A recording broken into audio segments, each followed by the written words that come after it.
Olá a todos, bem-vindos a mais um vídeo desse canal. No vídeo de hoje eu resolvi trazer uma análise sobre o livro A Última Noite do Mundo, de C.S. Lewis.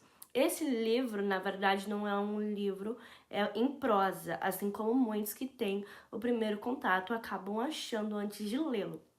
Na verdade, este livro é uma coletânea de ensaios publicados por Lewis ao decorrer dos anos. Então, este livro, assim como outros de Lewis, são compilados de escritos que deram vida a este belo livro. No total, são 7 ensaios que contém nessa obra. O primeiro ensaio apresentado é sobre a eficácia da oração. Aqui Lewis trabalha com uma percepção que quando nós oramos com todo o nosso coração, somos colaboradores para com o manifestar da vontade de Deus em nós. Mas como entenderemos que essa oração realmente é eficaz? Nós oramos para que determinadas coisas aconteçam em nossas vidas, mas não podemos definir se aquilo aconteceria de um jeito ou de outro. Leve em consideração, por exemplo, a cura de uma doença que aos olhos naturais parecem não haver solução, mas aquela pessoa acabou vivenciando a cura da doença. Mas também veja que, mesmo que a cura da doença seja indiscutivelmente milagrosa, não daria para concluirmos que o milagre ocorreu por causa das nossas orações. Não alcançaremos uma resposta totalmente consolidada na razão, uma prova empírica e irrefutável, como as que temos nas ciências. Lewis traz um exemplo neste ensaio que fala sobre um grupo de pessoas que se reuniu para orar com toda a força durante o período de 6 meses por todos os pacientes de um hospital onde ele dividiu em grupo A e grupo B. Esse grupo de pessoas estavam orando pela cura dos pacientes do hospital A e não estavam orando pelos pacientes do hospital B. Ao fim, eles queriam provar que A teve mais curas e menos mortes do que B. O entendimento que temos disso é que eles não estavam fazendo isso para que o sofrimento deles fossem aliviados. Eles estavam fazendo isso para ver o que aconteceria. O propósito real e nominal de suas orações pelos enfermos estava em total desacordo. Apesar do propósito que eles estavam fazendo, orando com toda a força possível, o experimento deles exige uma impossibilidade. A prova empírica e a refutação são, portanto, intangíveis nesse cenário. A oração é um pedido, a essência do pedido é entender que ele pode ser atendido ou não. Então é cristalino se Deus, que é infinitamente sábio, ao ouvir os pedidos de criaturas finitas como nós, certamente às vezes ele irá atender, às vezes irá recusar. Se todas as nossas orações fossem respondidas da maneira que queremos, ao invés de serem orações, seriam mágicas, que seria o poder de controlar o curso da natureza. Se todas as nossas orações fossem atendidas, deveríamos desconsiderar também a passagem de Cristo no Getsemane, onde o mais santo de todos os peticionários orou 3 vezes para que o cálice fosse afastado dele. E isso não aconteceu. As orações não devem ser apenas palavras vãs, até porque palavras sem pensamentos não chegam aos céus. Simplesmente dizer orações não é orar. Se assim fosse, até os papagaios seriam melhores nessa prática, pois só de você os treinar você verá bons resultados. E se duvidar, eles seriam tão bons quanto os homens nessa prática. No entanto, a oração, no sentido de petição, é seguida da confissão e da penitência. Esses são os seus princípios. A oração não é uma máquina, seus desejos não irão se realizar em um passe de mágica. E também não é um conselho como Deus deve reger a sua vida nessa prática. Não existe nenhum tipo de favoritismo diante de Deus para concretizar aquilo que o seu coração deseja. Isso, olhemos novamente para a passagem de Cristo no Getsemane. Então, a oração ou é uma ilusão para aqueles que são céticos, claro, ou é um contato pessoal entre pessoas que são totalmente incompletas a uma pessoa totalmente concreta e completa. Muitas vezes, durante a caminhada com Cristo, nós sentimos que quanto mais o tempo passa, menos as nossas vontades são realizadas. E isso é prova de que os nossos desejos em sua natureza são errôneos. E não devemos tirar conclusões precipitadas sobre isso. Mas, pela graça de Deus, ainda somos cuidados por Ele da maneira que não compreendemos como. Levar em consideração que se fôssemos mais fortes do que somos agora, poderíamos ser tratados com menos ternura. Se fôssemos mais corajosos, poderíamos ser como aqueles que estão à frente de batalhas desesperadoras. Deus não é aquele que irá tornar tudo de fato mais fácil, mas Ele irá tornar o seu fardo mais leve, até porque isso é bíblico. Os nãos de Deus também têm um grande significado. Agora, indo para o segundo capítulo do livro, nós temos o ensaio sobre a obstinação na crença. Deus trabalha sobre a crença do homem em Deus. Para os cientistas, tudo deve ser provado através da evidência. E quanto menos evidência eles tiverem sobre as coisas, menos eles acreditam que aquilo possa realmente existir. Os cientistas estão preocupados principalmente não em crer em coisas, mas em descobrir coisas. Um exemplo contido no livro é um médico que diz que existe a possibilidade de um homem haver sido envenenado. Isso foi antes de examinar o corpo. Após o exame, ele diz que o homem foi envenenado. Isso quer dizer que o crer aqui não significa uma certeza concreta, e sim um achismo, em busca de respostas concretas. Afinal, ninguém usa a palavra crer a respeito de algo que descobriu. O cristianismo já não trabalha com isso. Para nós é louvável crer sem evidências ou até mesmo com excesso de evidências, mas que levantem pautas que contradigam o cristianismo, a fé de um verdadeiro cristão permanece inalterada. Isso seria uma fé imune à realidade que em diversas vezes não acompanha aquilo que esperançamos pela ótica cristã. A nossa obstinação na crença da existência de Deus ocorre por conta de que não acreditamos que sua existência seja uma possibilidade, mas sim um fato que temos por evidência. Não cremos porque Deus existe, mas cremos porque este Deus soberano e excelso existe. Os materialistas, por sua vez, perto destes, sentem temor por conta das coisas que eles apresentam, que muitas vezes são inexplicáveis. Eis, por exemplo, uma pessoa que chega a um cético e diz que foi contemplada por um milagre. Ele vai e fala para essa pessoa: eu não creio nisso. Como assim você não crê se o milagre ele está na sua frente, ele de fato aconteceu? Como que você vai falar que isso é impossível se o milagre está aparente diante dos seus olhos? As pessoas desejam acreditar naquilo que nas teorias estão de acordo com o conforto do seu eu. Continua sendo aquela coisa do homem como objeto de seus desejos. Quando a pessoa está cega nisso, quando a pessoa está viciada em suprir suas vontades, é difícil o entendimento de qualquer coisa que seja de fato significativa no entendimento dela.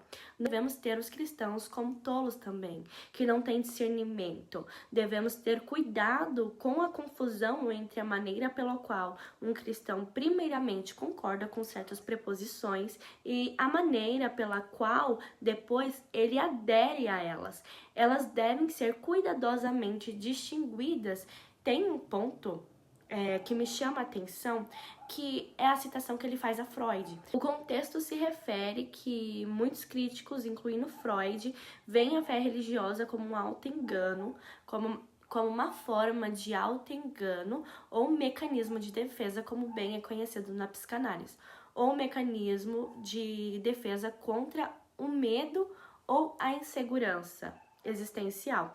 Freud argumentava que a religião é uma projeção dos desejos humanos por proteção e conforto.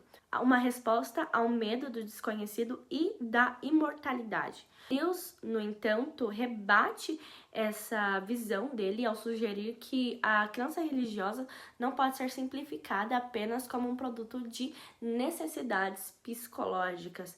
Ele aponta que a explicação freudiana da fé religiosa como ilusão pode ser modificada. Assim como Freud vê a fé como projeção dos desejos do inconsciente, um crente pode ver o ateísmo de Freud como uma projeção de desejos de liberdade e autonomia, uma rejeição à autoridade do transcendente. Vemos então que a fé cristã não se baseia na fuga da realidade, mas em um engajamento profundo com a verdade e a realidade. Deus sugere que a experiência religiosa autêntica envolve um encontro real com Deus que vai além de explicações que são meramente psicológicas. A correlação com Freud se envolve, então, no quesito de que a fé não deve ser descartada como um simples fenômeno psicológico, mas deve ser considerada seriamente como uma resposta significativa, racional à realidade espiritual. Dessa maneira, Lewis argumenta que a fé não é simplesmente uma questão de acreditar em algo sem evidências, mas envolve uma confiança persistente que permanece intacta, mesmo quando as evidências parecem contrárias. Ele compara essa fé à confiança que temos aos nossos amigos ou a promessas que foram feitas, onde a lealdade e a perseverança desempenham um papel crucial. A obstinação na crença, então, não é um sinal de irracionalidade, mas sim um compromisso profundo com a verdade percebida que transcende a evidência momentânea ou superficial. Esse capítulo, portanto, é uma defesa da fé como uma escolha racional e comprometida, mesmo diante de dificuldades e incertezas. No terceiro capítulo desse livro, nós temos o ensaio Lírios que Apodrecem. Esse título é interpretado como uma representação da corrupção ou da decadência moral e espiritual. Os lírios tradicionalmente são vistos como símbolo de pureza, de beleza, e ao apodrecerem simbolizam uma degradação daquilo que é intrinsecamente bom. Quando os lírios apodrecem, eles simbolizam a corrupção, nesse contexto, a corrupção, a decadência daquilo que deveria permanecer puro. No entanto, é válido esclarecer que a santidade também e a beleza estão sujeitas à corrupção pelo pecado e imperfeições. O autor neste ensaio trata o indivíduo a não se abster da escolha daquele que deverá ser o seu governante, segundo os seus próprios interesses, mas analisando coisas primordiais para o seu governo, a sua santidade, a cultura, por exemplo. A santidade seria referente à pureza espiritual e moral. A santidade é um chamado para transcender as limitações humanas, para buscar a vida em conformidade com a vontade divina. O autor argumenta que a verdadeira santidade não é apenas uma questão de comportamento externo, mas uma transformação interna e profunda. E a cultura que representa as expressões e valores de uma determinada sociedade. E isso engloba aquilo que conhecemos como a arte, a literatura, a filosofia e outras formas da criação intelectual. A cultura não é algo somente aparente, o poder de elevar o espírito humano, mas também pode ser corrompida quando ela perde seus valores morais e espirituais. E isso nos leva a outro ponto tratado no ensaio, sobre as escolhas, sobre a escolha dos nossos governantes. Essa escolha não deve ser algo aparente, baseada nas suas semelhanças de interesses ou identificações com suas pautas políticas, o que pode ser algo enganoso. É natural alinhar-se com líderes cujos interesses se aparentem com os nossos. essa abordagem é superficial e não irá garantir que tenhamos bons governantes no controle.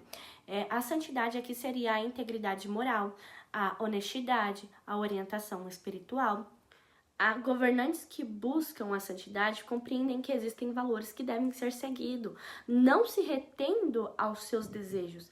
A cultura aqui seria a referência à sabedoria, conhecimento, à sofisticação intelectual, e todos estes seres humanos são suscetíveis a falhas, claramente.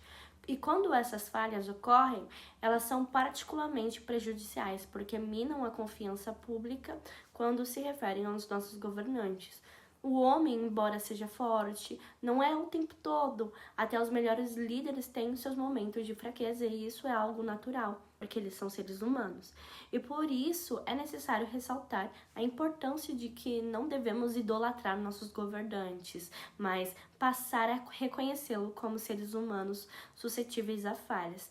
Embora as falhas ocultas de governantes tenham um impacto altíssimo nas nossas vidas, quando aquilo que está oculto é revelado, a confiança do público é claramente abalada. E é exatamente por isso que deveremos ter bons líderes que sejam transparentes e honestos sobre as suas falhas, ao invés daqueles que escondem seus defeitos até serem descobertos de uma maneira prejudicial. Lewis trabalha sobre como deveria ser uma liderança e como os líderes eles causam impacto na vida do povo.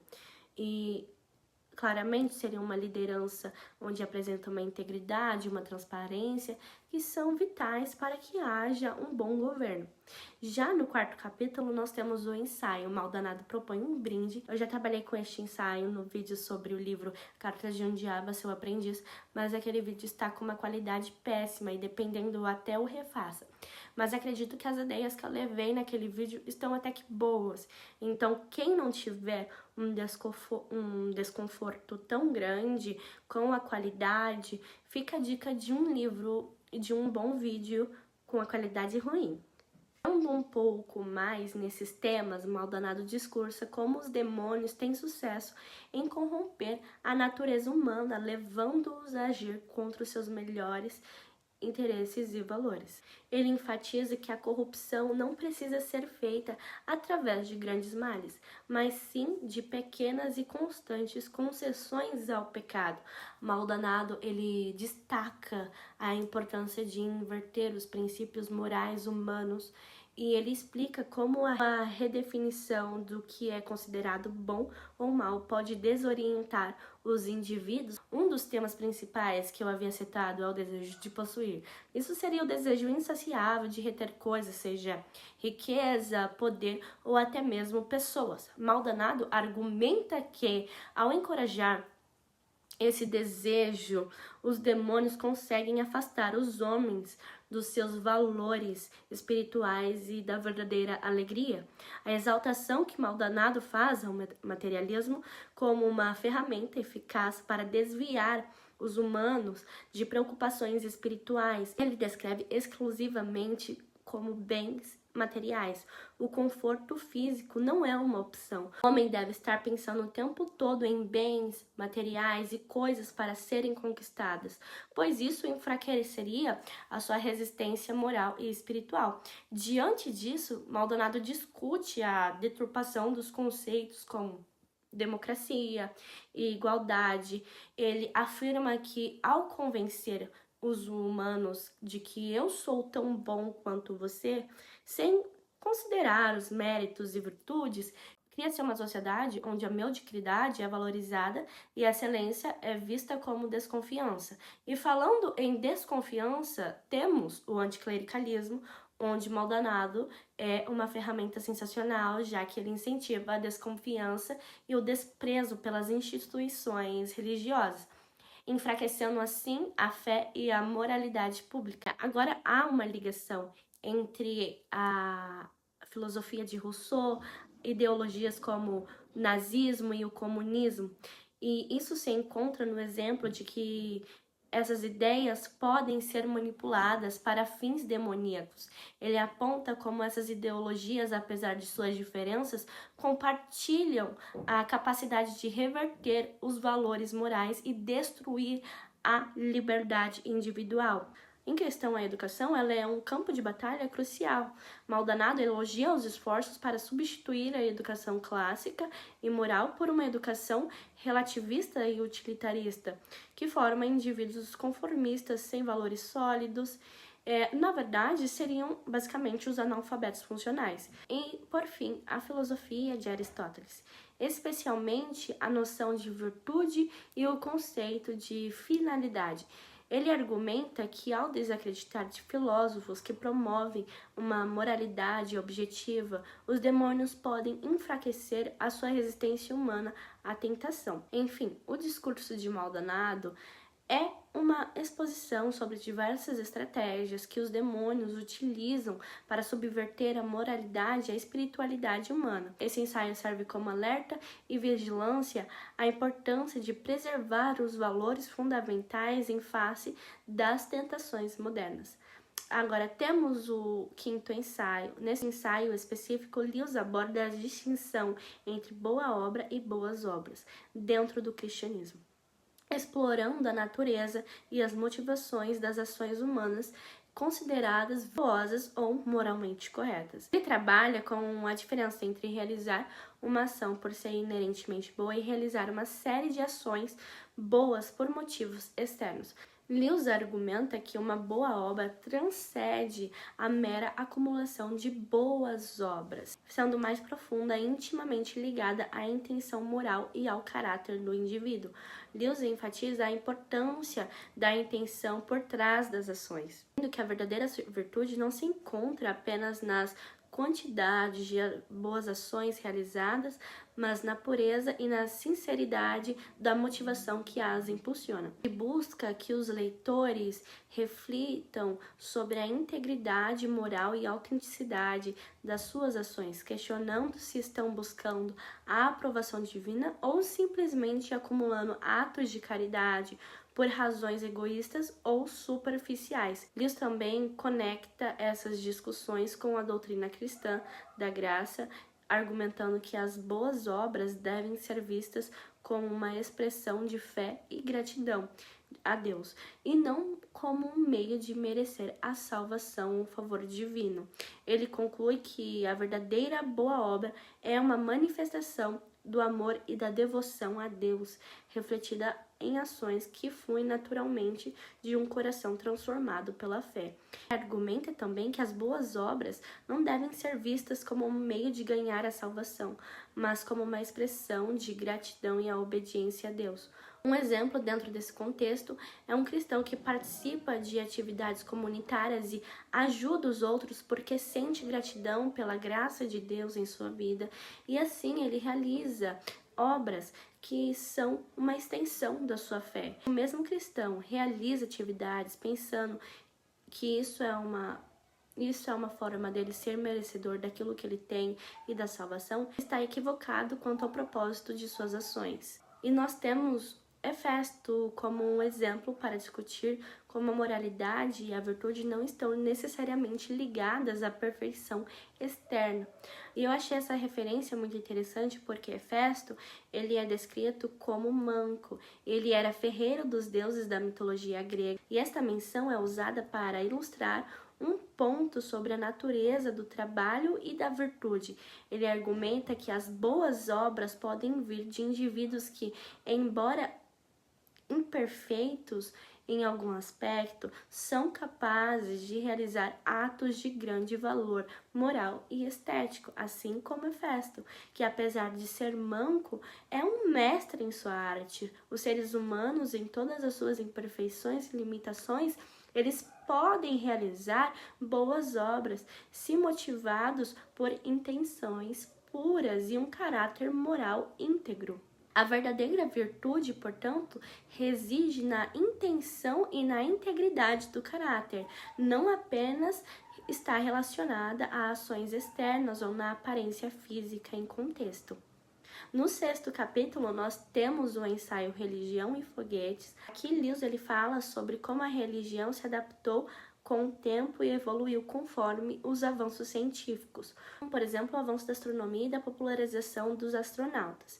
Isso criou o mais interesse nas pessoas em querer saber e desvendar se há realmente vida em outros planetas. Isso poderia ser uma maneira de desafiar as crenças religiosas, mas na verdade é que se houvesse vida em outros planetas, isso não necessariamente não seria o suficiente para refutar a doutrina cristã, tendo em vista que temos o nosso Deus como detentor de todas as coisas. Isso, na verdade, poderia enriquecer nossa fé na compreensão da criação divina, ao invés de contradizê-la. Deus não desconsidera os avanços científicos, ele, na verdade, nos oferece sim uma maneira de analisar esses avanços como uma maneira de complemento entre a fé e a ciência. E, na verdade, essa busca por entender o lugar da humanidade no cosmos é uma manifestação da alma racional, que não se contenta apenas com a sobrevivência física, mas busca um propósito na sua existência que tenha um significado profundo. A alma racional é aquela que questiona, que reflete sobre o universo e como é algo peculiar a sua existência. E o homem, quando busca entender o universo, é necessário que ele compreenda que isso pode ser algo que lhe causará tanto um temor como um maravilhamento. E esse capítulo para mim foi sensacional, porque eu adoro ciência. Agora, indo para o último ensaio desse livro, nós temos aquele que leva o título do livro, A Última Noite do Mundo. Este ensaio fala sobre a reação humana diante do apocalipse. Aqui ele trabalha considerando o comportamento das pessoas ao entenderem que o fim do mundo está próximo. Lewis fala sobre a ideia de viver cada dia como se fosse o último, mas não necessariamente no sentido hedonista da coisa, onde você busca constantemente o prazer da sua vida, uma vida desenfreada de prazeres sensoriais e materiais, mas devemos levar a vida como uma profunda reflexão à moralidade e os valores espirituais. Ao invés de buscarmos o prazer a todo custo, devemos focar as nossas ações em ações guiadas por princípios morais e espirituais, tais como a fé, a esperança e a caridade. Quando começamos a viver como se fôssemos acabar em breve, em um momento desconhecido, passamos a viver cada dia dando significado às coisas que outra hora eram vistas como algo sem importância alguma. A fé, a caridade e a esperança, como já foi dito, são valores que nos ajudam a sobreviver nos momentos de crise, inclusive para manter a humanidade com sanidade. Vale ressaltar também que eu tenho um vídeo no canal que dá algumas dicas sobre como lidar com os momentos de crise. E finalizando esse ensaio, Lewis propõe que a verdadeira essência da vida reside na integridade moral, na fé e na compaixão ao próximo. Bom, pessoal, espero que vocês tenham gostado desse vídeo. Até a próxima semana. Não se esqueçam de se inscreverem no canal, compartilhar, curtir e deixar o seu comentário. Até breve. Fiquem com Deus.